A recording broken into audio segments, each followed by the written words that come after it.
And Danya, you look at the situation, as Michael mentions, just for reporting the news, if any former lawyer to the recent president has their home and office raided, it's a huge story. If this happened to former President Obama and his top lawyer, particularly overlapping with a time when he was the lawyer to the sitting president, we would be reporting that. It's a big deal. It hasn't happened, though, recently to other presidents. It's happened now twice to Donald Trump. Based on your knowledge of SDNY, and we quoted you earlier, where do you see a raid like this figuring into an open probe? Well, as you say, it's highly unusual. Raids on lawyers' offices are unusual in the first instance. I've seen it done a couple times, both on the defense side. I represented Michael Cohen, who I know will be on later, and Michael Avenatti, both of whom had their offices raided. And there's a lot of steps in the process. I was on the other side for many years at the U.S. Attorney's Office. I had to sign off on these kinds of warrants. And, you know, the U.S. Attorney has to sign off, the Assistant Attorney General, the Deputy, and these ones almost assuredly went up to the level of the Attorney General. So it's a very big deal. Typically, the standard is probable cause. In this case, there was no doubt a much higher standard that was in fact applied. I don't know if it rises to beyond a reasonable doubt, but these lawyers at the U.S. Attorney's Office have been waiting a long time. They've run through all the paces. They have this locked down. So they are feeling very confident about this. Let's drill on your point there, just to be clear.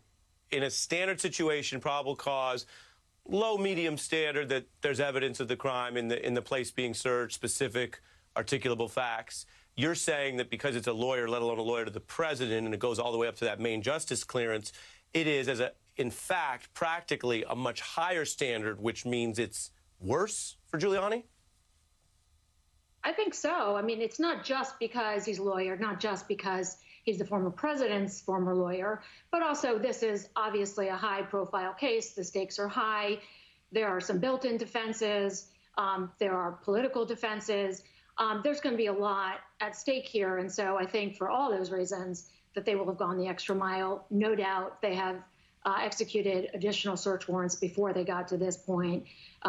They have, as Michael said, dotted all their I's and crossed all their T's. So I think I would be shocked if they couldn't indict right now. There's clearly a grand jury that's already impaneled. Of course, they're going to, this was a belt and suspenders. They're going to go through the evidence. So it could take some. I'm only slowing you down because you're such a smart, fast lawyer. You're moving fast on me. So, you know, I'm just a country television lawyer. As a former assistant U.S. attorney in the Southern District, you're saying, based on your knowledge of the way these things work, that right now your understanding, your premise would be that they already have enough to indict Mr. Giuliani now. I would say that with a high degree of confidence. I'm generally pretty risk averse, but I would bet a lot of money on that. So the timing, I would say, is unclear just because they are going to want to go through this. They're going to have what's called the taint team to go through it. And they will take as much time as they have. They don't have any political pressures anymore. So they will go through all of the steps and they will make sure, as I said, that it's completely buttoned down.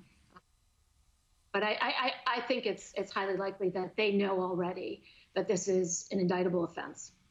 Ms. Perry, also take a listen to how Rudy sounded on the radio here, just briefly discussing this. And what have they done? What have they done? Nothing except come after me with a, 6 o'clock in the morning with a piece of nonsense. No wonder they're jealous. I mean, it's just ridiculous. As Olivia mentioned, it overlaps a little bit with some of her earlier reporting where he was bad-mouthing the Southern District, where he, of course, used to run the office. It is a highly unusual situation.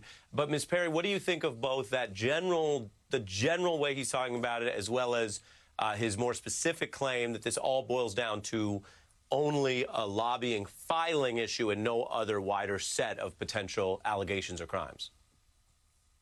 Well, the first thing, I do agree with Olivia. I think he's got to have a sense of betrayal and shock, even though, as you said, Olivia, this has been a long time in coming. It's a very clubby network, the Southern District of New York. I remember going to the 225th anniversary party a couple of years ago. Just a few years ago, Rudy was invited, but he was on the golf course, so he didn't attend. But almost everyone else who'd ever been, in those courtrooms and in those hallways attended.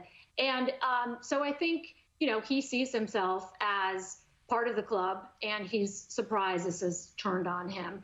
The notion that they're jealous, these agents who are executing the search warrant at 6 o'clock in the morning, that's a non sequitur, not nonsense, of course. But I think he is dismissive because he probably thinks, I think he said in other reporting that he tried to make this right. He reached out. That's not the way it works. If there's a criminal violation here, if he failed to register and if he was in fact lobbying, and if it was in fact on behalf of a foreign agent, that's a crime. And there's really no getting around it, no matter what club he's in. So, he's very soon going to be facing the music.